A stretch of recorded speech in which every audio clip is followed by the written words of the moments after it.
Happy Friday, everybody. Hello. Hello.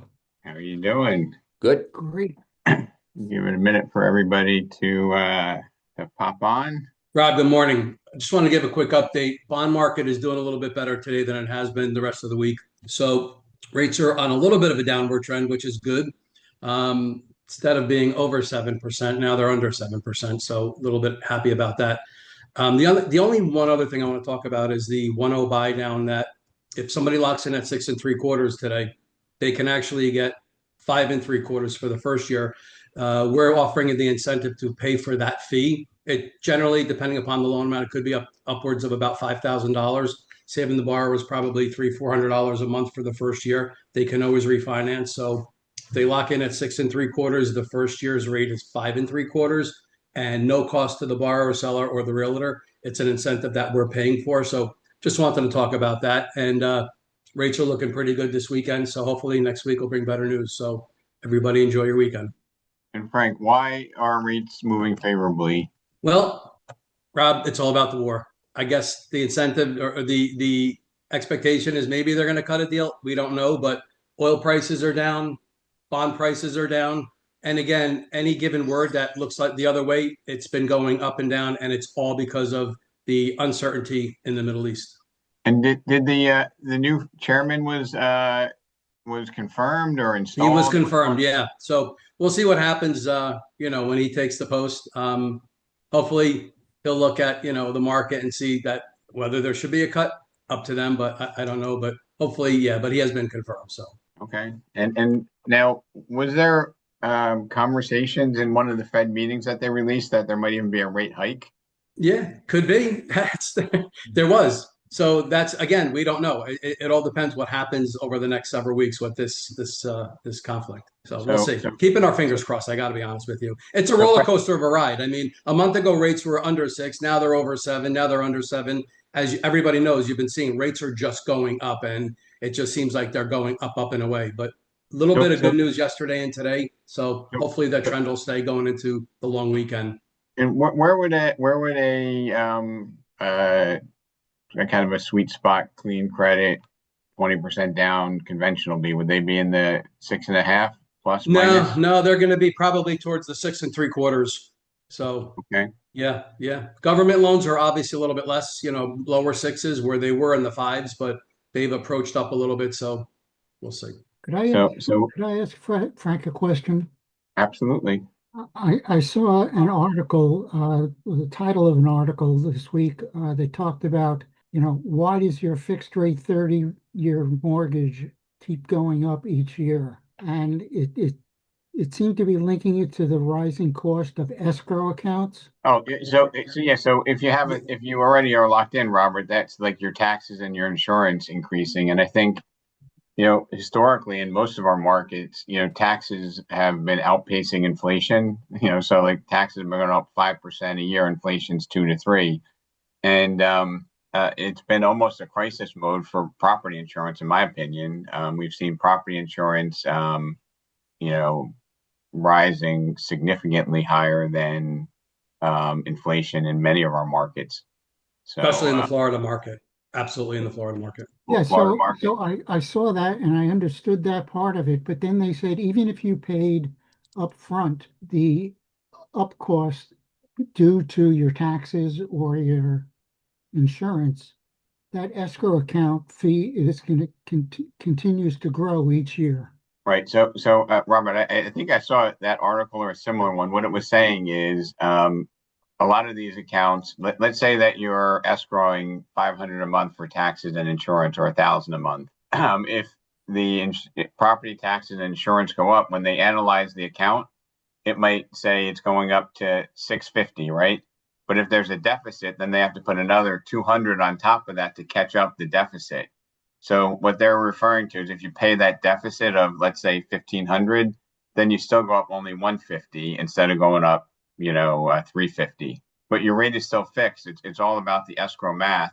And Frank, what do they generally hold? 3 months, 2 months reserves for the escrow? Yeah, generally 3 months. Yeah, and I Nice think it thing would is depend. And states like Florida, where maybe you pay the taxes annually, there might be, that might be going 9 up to like, months. 9 months, and then Yeah, it's 12 9 months. months, and then it disperses, it goes virtually down to zero. Right. So still fixed rates are awesome, but Right. there's a compound effect when there's an increase, and then when they analyze it, they catch it, your base payment for escrow goes up, and then you have to catch up, or you have to write a check to keep it from like doubling up. There's That's a no great. cost to escrow too if you elect not to escrow. A lot of lenders usually charge 0.25% not to escrow on points, but we offer no cost. So you cannot escrow or you can escrow. There's no cost either way. Cool. Today's topic is, 7 communication strategies or techniques to improve our conversion. And I think when we're at the Daryl Davis event here in New Jersey, I think it was there. Did Daryl say, if they filmed me, I'd be proud of everything I said. So if like the media took a look at what we're talking about, like there's nothing that's manipulative to the consumer. Was anybody at Daryl Davis? Did he say that, or was that some other event I was at? I think it was some other event. Okay, Marilyn, he didn't say that. I think he said that. Okay, he did say it. Thank you, Yeah. Bill, because for Did me, he? I like don't recall that he said that. Yeah. because I don't know if you remember, like in that litigation case, like they were talking about like the 6% commission, and we need to get 6%, and like you really wouldn't want to see, like that was dangerous for it to be in the hands of the public.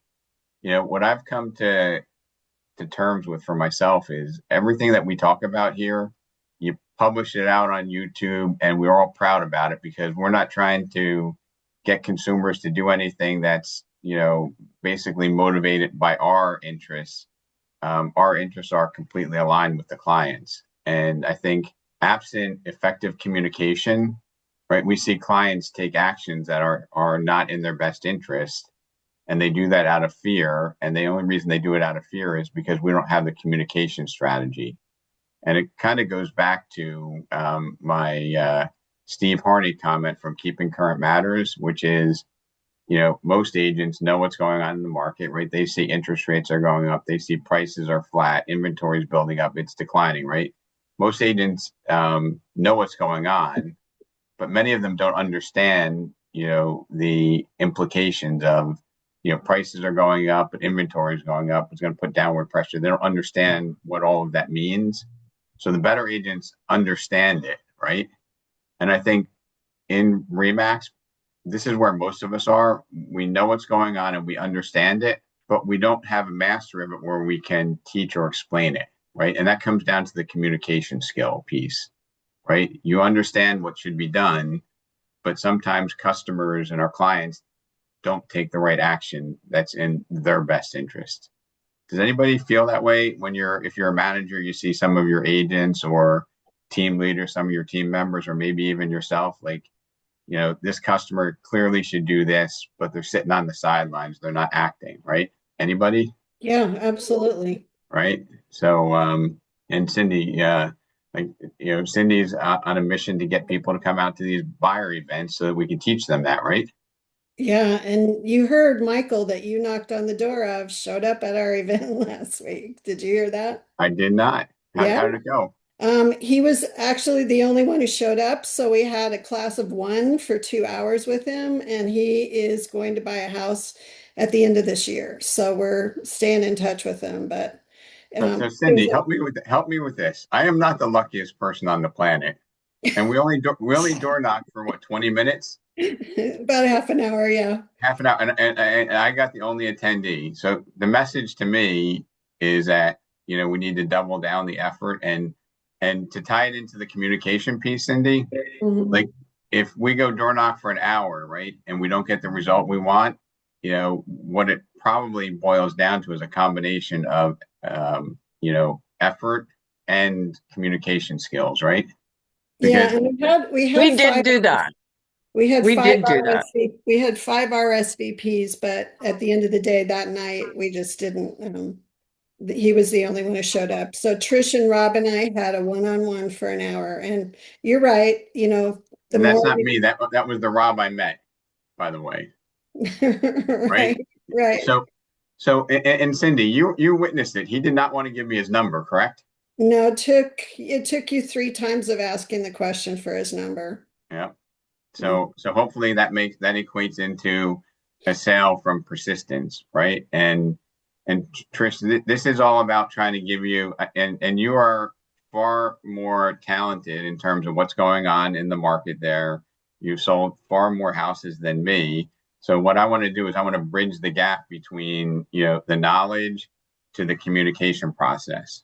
Okay. Because if you can have those same conversations with enough people, then you'll have, 15 people at that event, and we'll have 5 sales in the next 6 months, or maybe 10. I don't know what the numbers are going to, pan out to be, but it's, it happened for a reason, Cindy, and it happened in front of you for a reason, because you saw how guarded he was, a particularly guarded individual about sharing his personal information. But 3 times and we got the information, and now that's going to equate to, a sale. Somebody who probably wouldn't be in the buying market, right? I mean, he deserved to buy, but nobody was educating him, right? He was he was a, hold on, let me see. He was a Amazon driver or something, a FedEx Amazon driver. driver, yeah. And his mom has a big impact on what he's doing. So Trish and Rob and I spent a good amount of time learning a little bit more about his goals and what he wants to do and how we can get him there. And he wants to buy his own truck, but we said you should buy a house first. So Right, and have the skills and the information to educate him. yeah. And if ultimately buying a truck is better, then that will be something that will come out, and we'll wait to buy a house. But buying a house, it's just the opportunity cost, the cost of waiting is just so damn expensive by not buying, in my opinion. Yeah. Um, It was a good one-on-one for sure. so Don't you so think, Trish, it was a good one-on-one? I thought it was excellent. And he volunteered, he shared a lot of information about himself that I was very surprised of. So the first tactic, okay, is what I'll call tactical clarity. And sometimes we see where we're excited about a topic and we maybe talk too much about it, right? But we're not concise. We need to be, direct and clear with the value proposition, and most importantly, say less and mean more, right? Embrace the awkward pause, right? Because we're not trying to manipulate somebody to do something that they shouldn't be doing. But if we talk fast, if we don't engage, we don't use MMFI, right? What's MMFI? MMFI, anybody? Come on. Nope. Make me feel important. MMFI, right? It's worth writing down. You want to make somebody feel like they're important, right? You want to listen to you want to listen to their story, and you want to be clear and concise with identifying the objective of the conversation. Okay.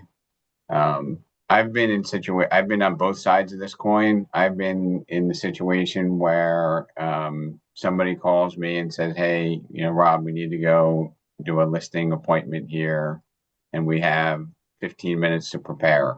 And I'm not fully prepared. I'm not bringing the best version of myself. I'm not the most confident version of myself if I haven't prepared properly, right? And when you haven't prepared properly, do you think the client can see that and sense that? Yes. Now, if you do prepare properly, right? And I've been on this side a lot more times where you prepare properly, you have all the information, and then the client says, "Oh yeah, I just want to take, I want to do what you recommended." Don't bring the other information out. It's not needed.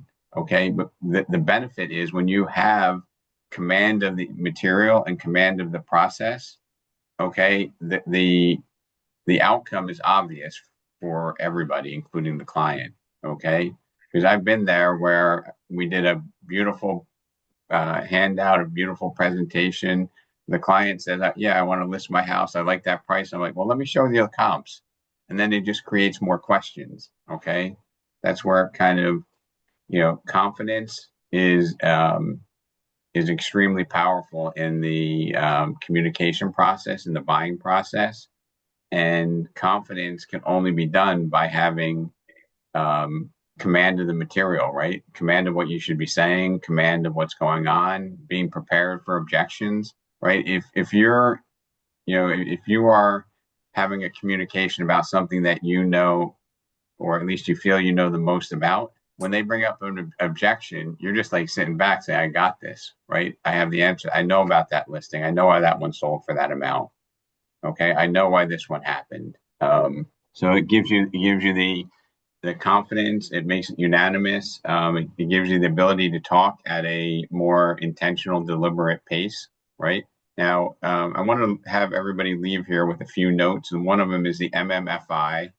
Make me feel important is incredibly critical to having successful communication. The second one is one that we've talked about probably 9 months ago. How much of our communication is the words that we use versus the delivery versus the tonality versus the pace versus the body language? So how much do you think of communication is generally accepted to be the words we use versus those other components?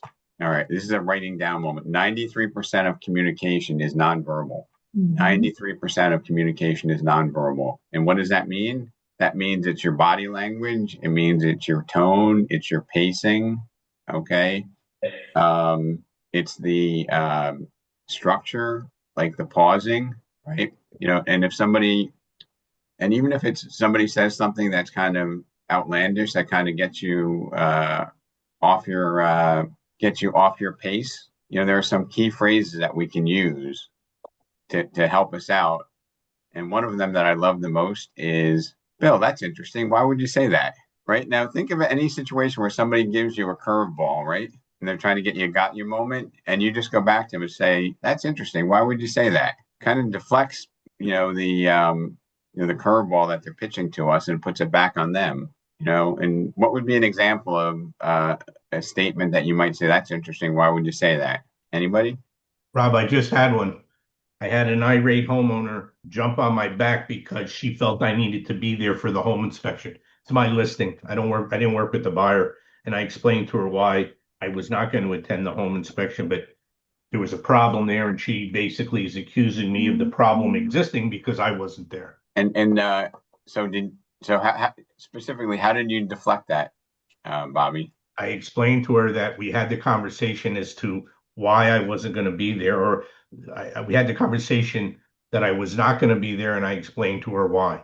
Where the buyer has the relationship with the home inspector, the buyer's realtor was going to be there, and I truthfully feel that I went to an ethics class a long time ago, and there is an ethics rule out there that says the listing agent is not supposed to be at the home inspection. I got to find it, but I recall hearing that in an ethics class one time.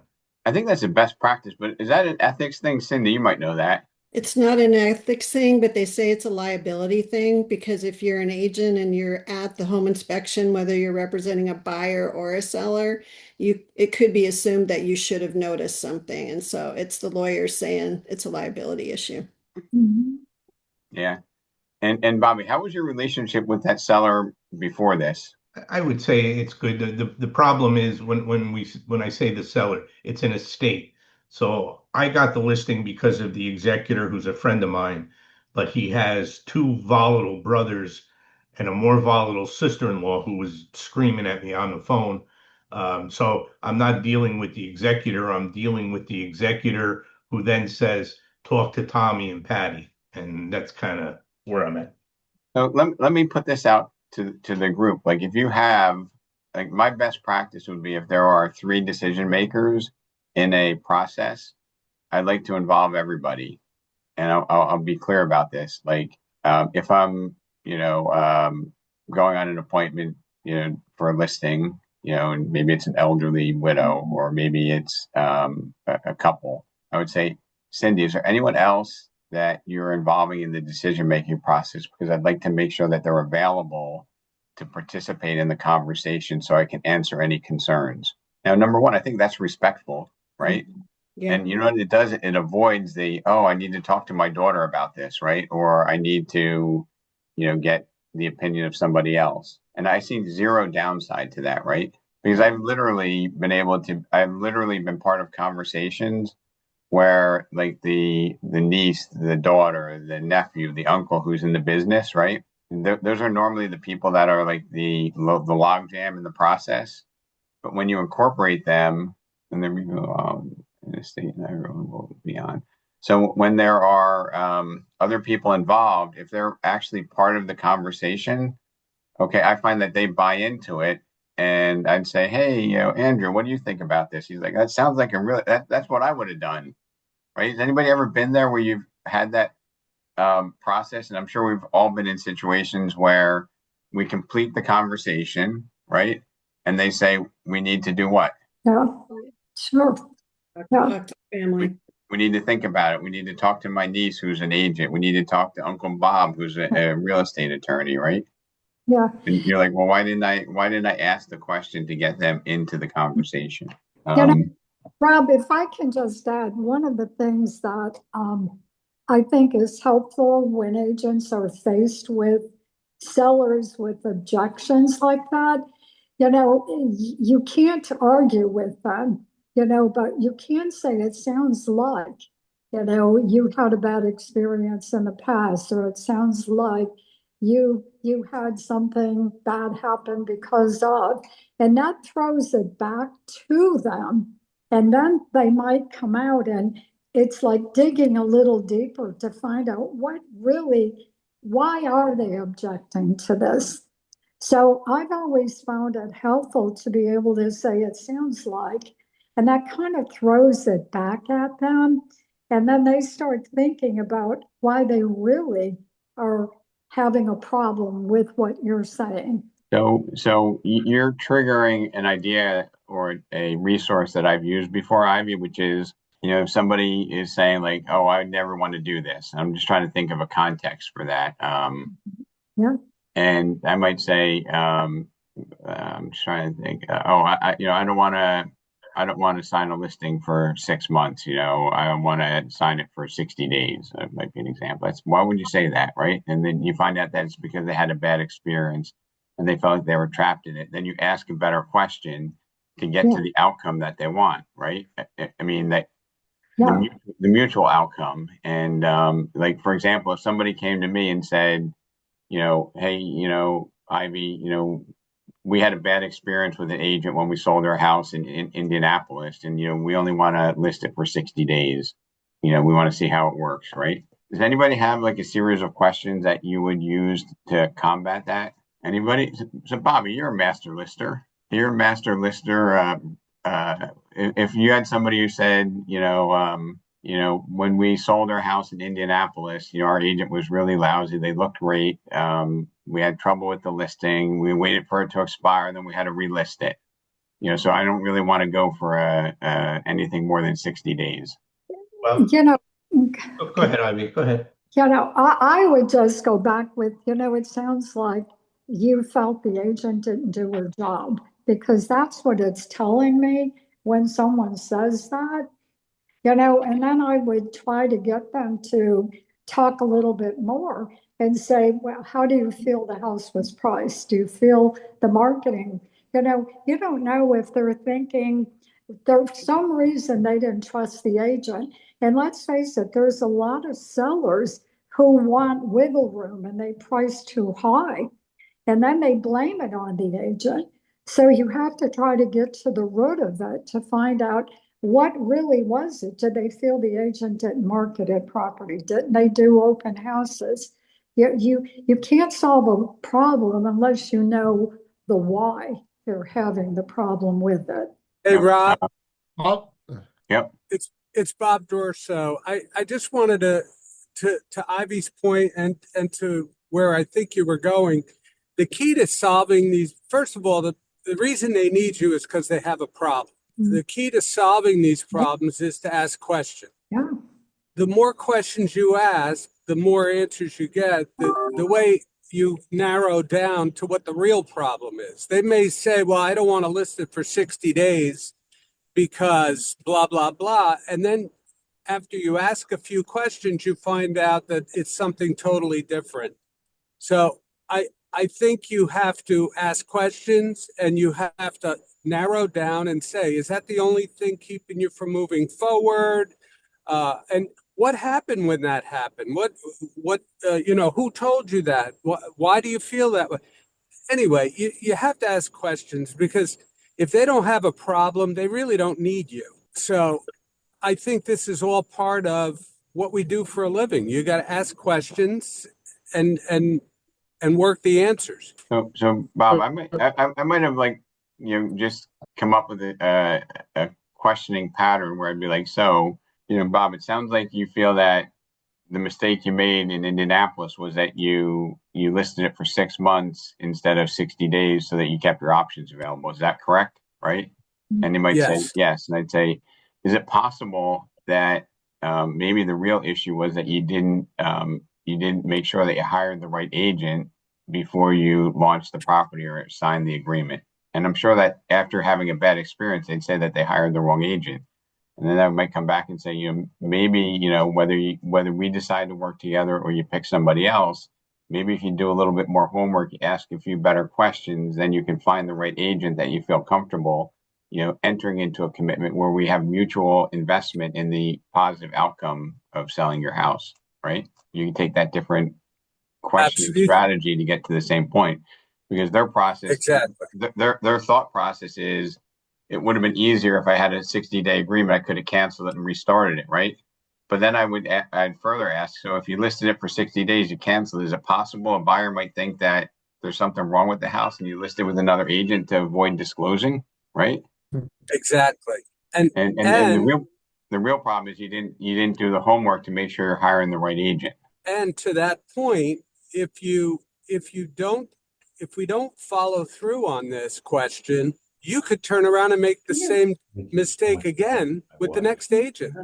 What's going to change if we don't identify the situation? Smart. Oh, she's an intelligent person. Yep. But sometimes we get tripped up by, their conclusion, right? Hey, I only want a 60-day in case it's a bad experience, but we don't ask valuable follow-up questions to get them to the outcome that they want. Motivation questions. A couple of interesting motivation questions I like to use is, why now, and what happens if you wait, or what happens if you don't, right? And that kind of puts the onus on them to give you the information as to why you might be deflecting or deferring, the decision-making process, right? Does anybody wish the business was easier? I wish there were some things about the business that were easier. Such as? I wish every agent had to have the same level of training, professionalism, expertise, so that we have less agents that actually do the right things in the industry. Because sometimes the agents that don't have the proper supervision by brokerages and make our lives harder unnecessarily. I agree 100%. Answer your phone. I'm glad it's hard. So somebody put, you don't ask yes or no questions. Was that Kathy? So no, that was Tiffany. That was me. Yeah, that was me. Because I find, coming from a property management aspect of before coming into real estate, is that when you ask open-ended questions, they kind of divulge a lot more information than you would get out of a question that's either yes or no. Yeah. So the perfect. I also have a great way to ask a question. So the human nature is to say no first, no matter what the answer is. I always ask, is there any reason why you wouldn't, whatever you're asking? And if they say no, it's yes. So right. It's like, would you be opposed to, investing a little bit more time in making sure you hire the right person so that you have a mutual commitment? Right. So then if the nature is no, I'm not opposed to that. Or if they say yes, you're getting their objection. And then you say, tell me more about that. Tell me. So you want to dig. And usually that objection, the first few objections that they're handing you are not the real deal. When you dig and finally you'll get to something that rings true, you could say, okay, now let's address that, that kind of thing. Okay. Now here's another one for you, Kathy, and everybody on the call. This is a write down one. All right. Would you consider yourself open-minded? Now, yes. even the most unopen-minded person considers themselves open. Would you agree? Yeah. They're objecting to everything, but of course they consider themselves open-minded, right? Right. exactly.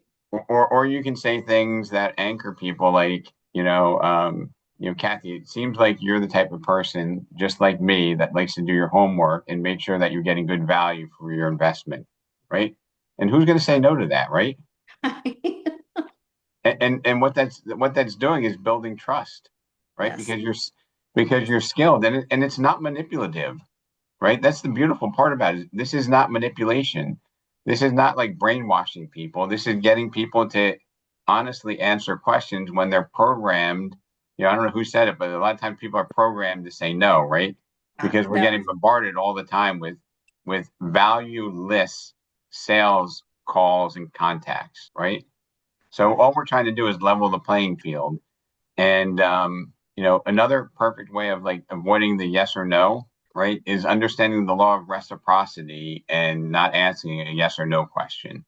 And this is what I've learned from my door knocking journeys. And door knocking it's not about, hey, this is the only way to do it, but this is like a test of communication. And in door knocking, I learned, like, if I meet an absolute stranger, you have to have the ability to build rapport and to get them to feel comfortable. And if you ever go door knocking with me, my process would be the same as, I'd introduce myself overall, right? Say, hey, my name's Rob. I just wanted to see if you know anyone I can help, right? Help with what? Help, moving in around the neighborhood. I don't know anybody. Oh, by the way, how long have you been here? I've been here 7 years. My name's Rob. Your first name? Hey, Kathy, nice to meet you, right? Now I have your name, right? And notice what I said. I said, my name is Rob. Your first name is, right? I don't say, can I have your first name? Like, that's awkward to ask somebody for their first name. But if I say, my name is Rob, your first name is, I get 99.9% compliance, right? And then further along the conversation, I used to say, hey, Kathy, can I have your phone number? And this was the thing you said, is don't give them yes or no questions, because their first instinct is, no, give me your card, I'll call you, right? But if I'm sitting there like this, and Kathy, what's the best number for me to reach you at? I get 99.9% compliance, right? And that's not manipulative, but that's good process, right? That's good communication skills. Hey, Rob, Yep. Can I just throw something in there? Because I think it's important to understand what we're trying to accomplish. And you hear words like manipulation and things like that. Our job is to help people do things they can't do themselves. And from an agent perspective, if you understand that, you're helping these people because they can't get it done themselves. So by asking these questions and giving them answers to those questions, thoughtful, real answers, you're helping them accomplish something they wouldn't be able to do. So I think it makes it a lot easier to ask questions when you have the right mindset of why you're asking those questions. So for those people listening that are thinking to themselves right now, oh, that's a sales tactic, that's a manipulation move, that's, using words to get what you want. It's not. It's using words to help them achieve their goals. They called you there for a reason. You went there for a reason. Whatever the case is, these are the tools we have to help people get from point A to point B. Right. That's it. So, and again, all of this stuff here, Bob, would be stuff that you'd be proud if your client hopped on and saw you make that comment. Do you know what I mean? It's not like there's any type of manipulative technique, right? It's just about getting people to be authentic and put their cards on the table and see if you can play the hand for them, right? But if they hold the cards and you don't know what their hand is, you can't help them. Exactly. And by the way, just because you hear Rob say it one way or me say it another way, you have to take all of this and make it your way. If you use my words or Rob's words, it is going to sound like manipulation coming out of your mouth. You got to make it your own. It's got to be you. It's got to be authentic. But the words are, the idea of what you're trying to get across. But you got to make it your own. Yep. So I'm just looking at one of the examples I wanted to give would be like a positive pivot technique, right? And it's a fancy word, but these are things that clients come up with, that we should have an answer. And we usually do have an answer, but we don't always have the right strategy for doing that. One of these would be, hey Bob, you know what? You sold Joe's house, and he was raving about it, but we really want to. I know the house is only worth 500, but we want to list it for 550 and see if we get lucky, right? That happens all the time, right? And the question is, do you have a process for handling that, right? And we talk about this a lot. I don't know if anybody want to volunteer on what they say when their client gives you that script, because they run that playbook all the time, right? Say it one more time. So the strategy is, you and I are meeting. You're showing me the perceived value or the comparable value of my home is 500, right? My wife and I say, hey, Jason, we understand that it's only 500, but we really would like to see if we can put it on at 550 and see if we get lucky. Can you do that for us? And usually they give you the puppy eyes. Can we try it? So as a seller, you can try anything you want, but and again, I'm going to assume that we've gone through the whole process. So in the process of our discussion, we've established that you want a balance between netting the most amount of money in the shortest amount of time. Would you say that that's the game or the fair assumption of what your goal is with me here? Is that a fair assumption? Absolutely, yeah. So if we market this property too high and we know it's too high, I like to use the boulder down the hill method.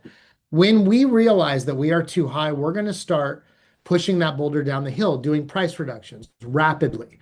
The problem with that scenario, if we're wrong, and there's a very likely chance we will be, when that boulder, there's only one thing that's going to stop that boulder, and that's the ground. And we're going to call that the market where we should have been. If it hits the ground, what ultimately happens when a big boulder hits the ground? Makes it a loud sound and a divot. It creates a divot or a big hole. It goes below the surface. Ultimately, if we employ that strategy, there's a very likely chance that now when the boulder hits the market level, you're going to get an offer below where we would have been had we marketed where the market's going to absorb your property. Is your goal to try to play the lottery, or to try to sell it with the most amount of money in the shortest amount of time? Right. So Jason, I'm putting our friendship on the line here, okay? No, you're not. And I'm just going to say that every single thing you said is incredibly logical and a bazillion % true. But to me, it seemed like it was too much. Like, I would just say, hey, Jason, if you hired the best agent in the market, you put it on at 550. And it doesn't get any offers, what would you do? I'd probably have to reduce the price. And how long would you wait?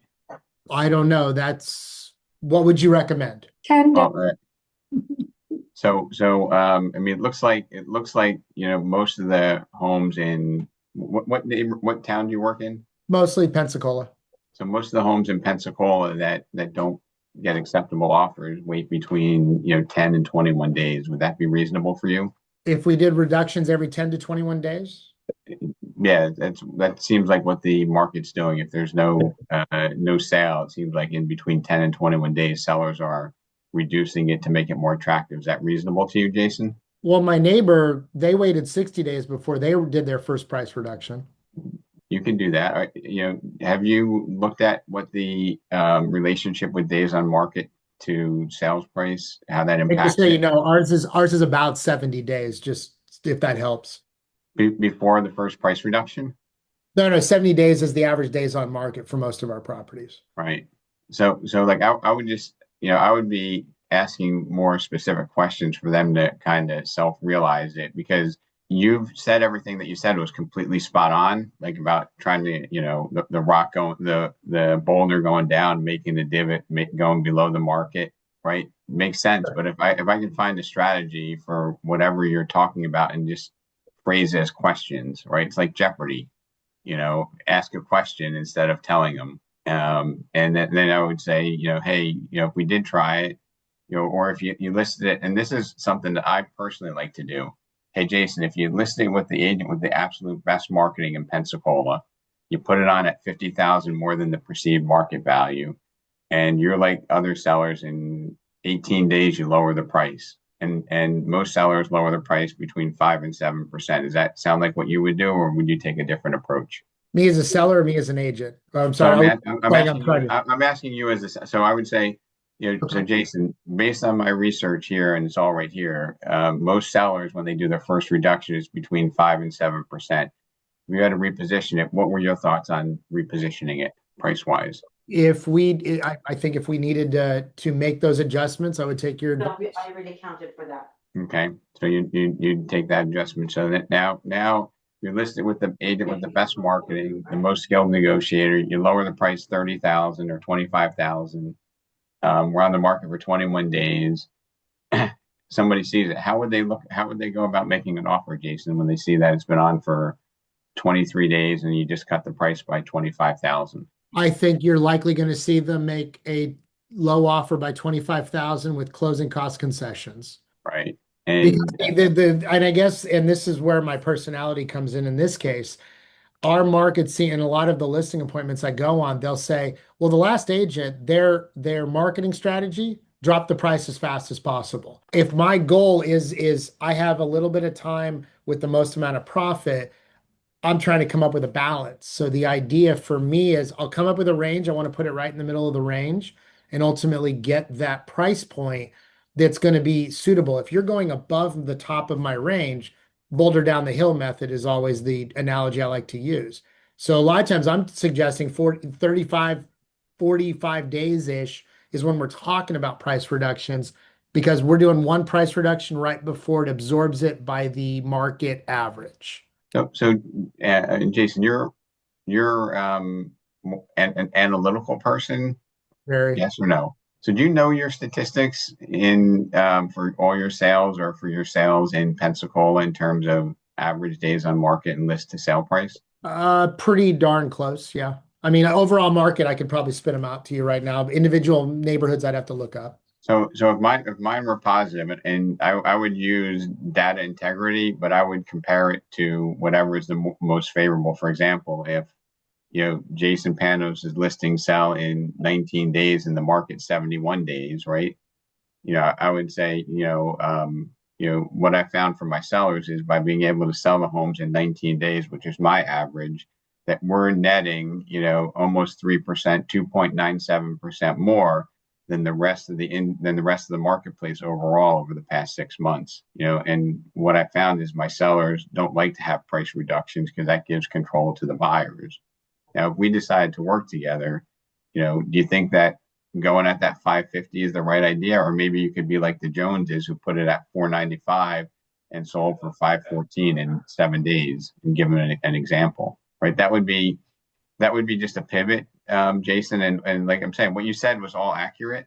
Sure. But I think mine is just a little bit more engaging by asking those questions. And that's what Mr. Durso suggested. You ask more questions, right?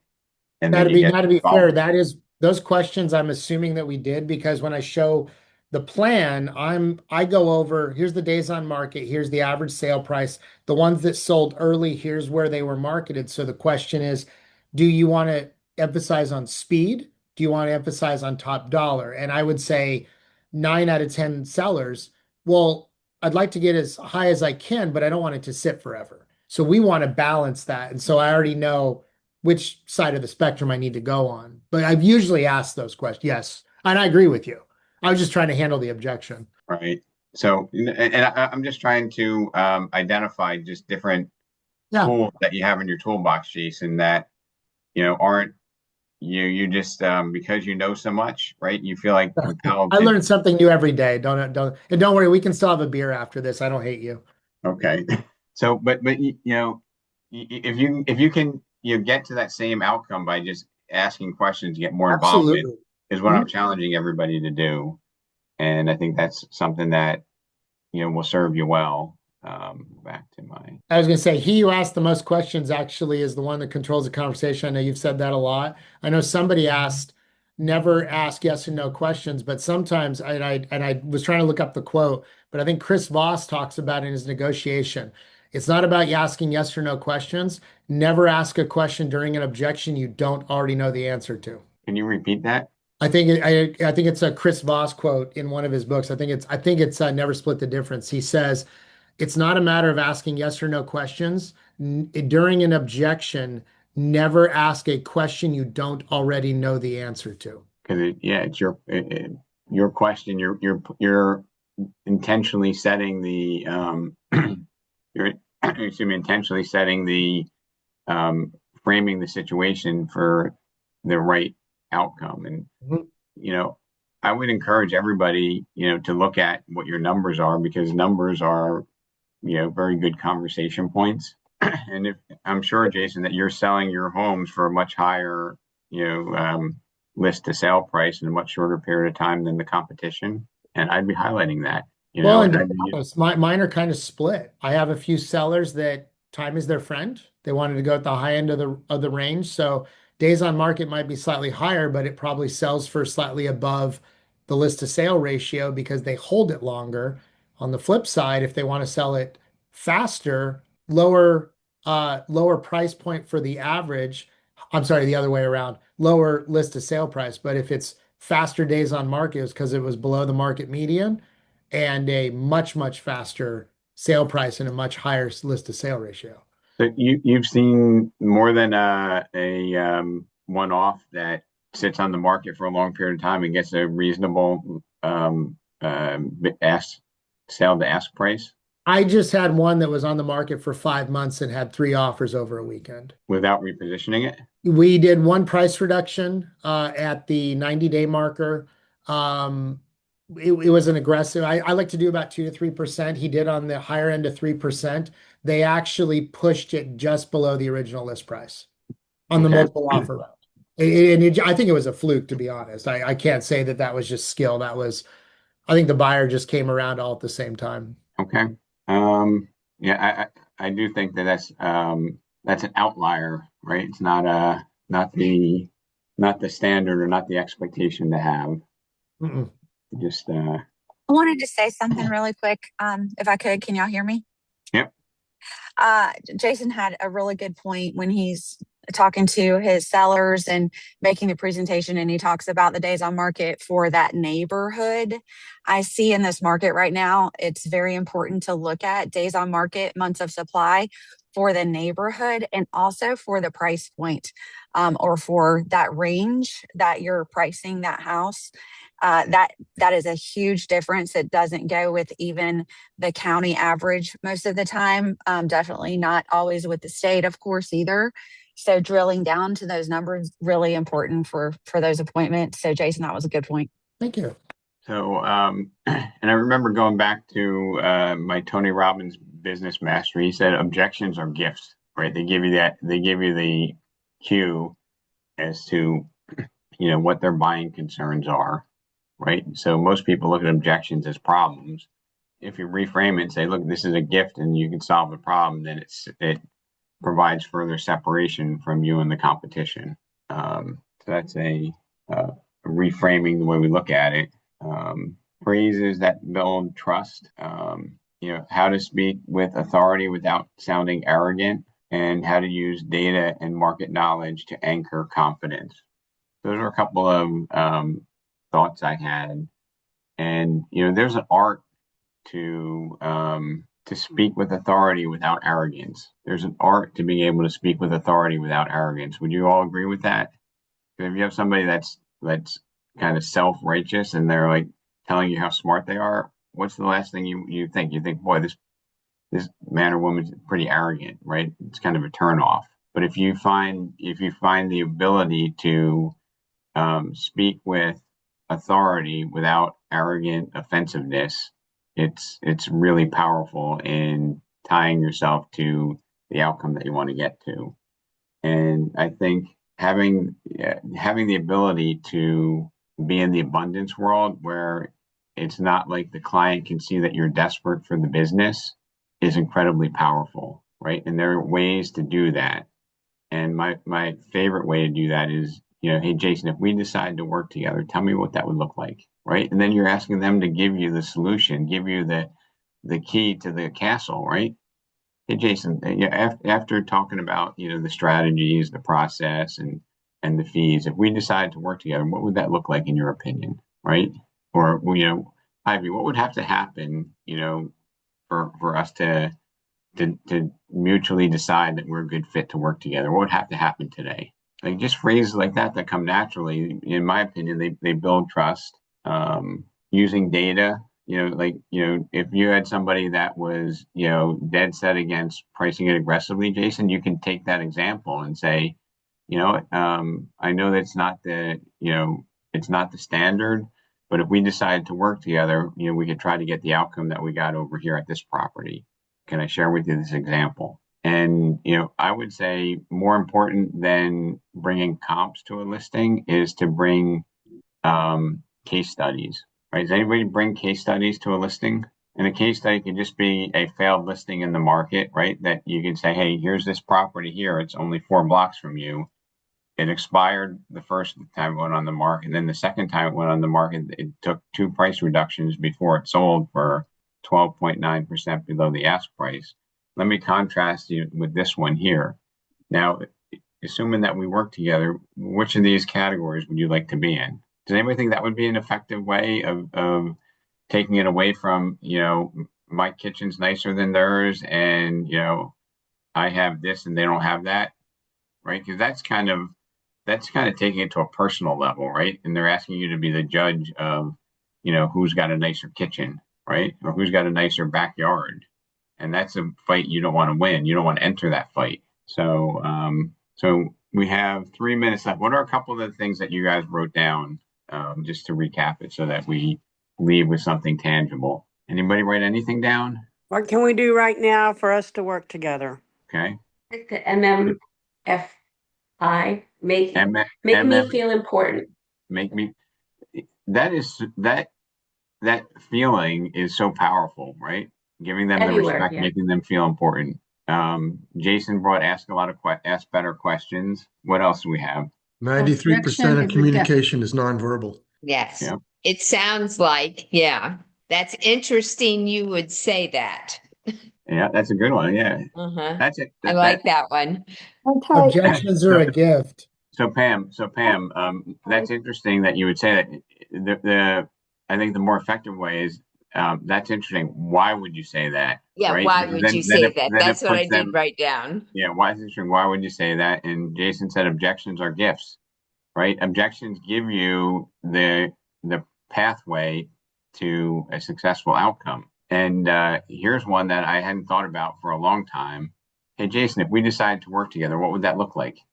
Then they tell you how to close the deal. So, hey, client, if we decided to work together, what would that look like? Like, would you consider yourself open-minded? Hey, would you consider yourself open-minded? Yep. There's another good one. And Ivy, you're missing one M. MMFI, make me feel important.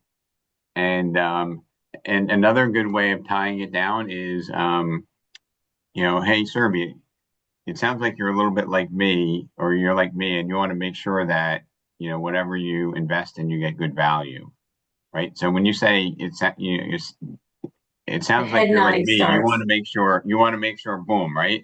And that creates a connection. So look, if we write these things down and you can employ 1, 2, 3, or 5 of these techniques when you're having a communication, it could be a buyer, a seller, a renter. And I want to even tell you something else. It can even be the cooperative agent on the other side, right? Because I cannot tell you how often the MMFI helps get your offer accepted over other offers that might be better on the paper, right?